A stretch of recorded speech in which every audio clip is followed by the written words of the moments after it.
বিসমিল্লাহির রহমানির রহিম। জননেতা জনাব তারেক রহমান কর্তৃক নির্দেশিত বাংলাদেশের রাষ্ট্র সংস্কার, বাংলাদেশের মানুষের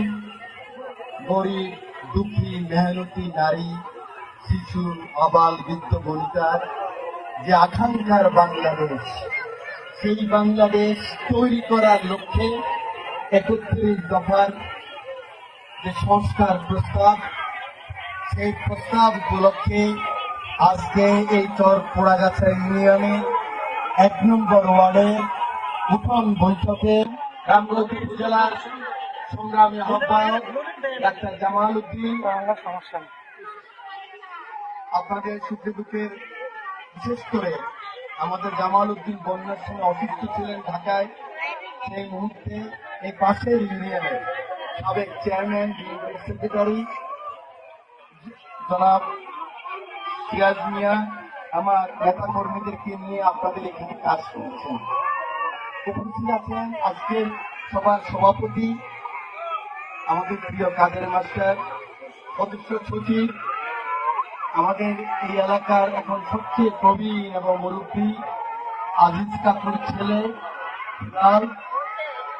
এই ওয়ার্ডের বিভিন্ন পর্যায়ের নেতৃবৃন্দ উপস্থিত আছেন। আমার প্রাণপ্রিয় সংগঠন বাংলাদেশ জাতীয়তাবাদী ছাত্র দল,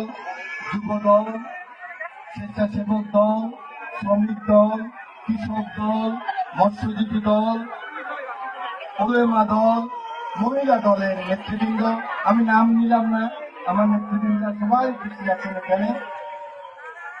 এবং আমার বাবারা, আমার ভাইয়েরা, বিশেষ করে গত কয়েকদিন আমার যে সমস্ত তরুণ ভাইয়েরা এই আপনাদের বাড়ি বাড়ি গিয়ে আপনাদেরকে দাওয়াত করেছেন, আপনাদেরকে এখানে আজকে উপস্থিত করার জন্য আমন্ত্রণ জানিয়েছেন, সেই সমস্ত আমার ভাইয়েরা এবং সবচেয়ে যাদেরকে উদ্দেশ্য করে আজকের এই সভা, আমার সেই প্রিয় মা ও বোনেরা, আপনারা আমার ব্যক্তিগত পক্ষ থেকে, আমার প্রিয় নেতা জনাব তারেক রহমানের পক্ষ থেকে শুভেচ্ছা, অভিনন্দন ও সালাম গ্রহণ করুন। আসসালামু আলাইকুম ওয়া রাহমাতুল্লাহি ওয়া বারাকাতুহু।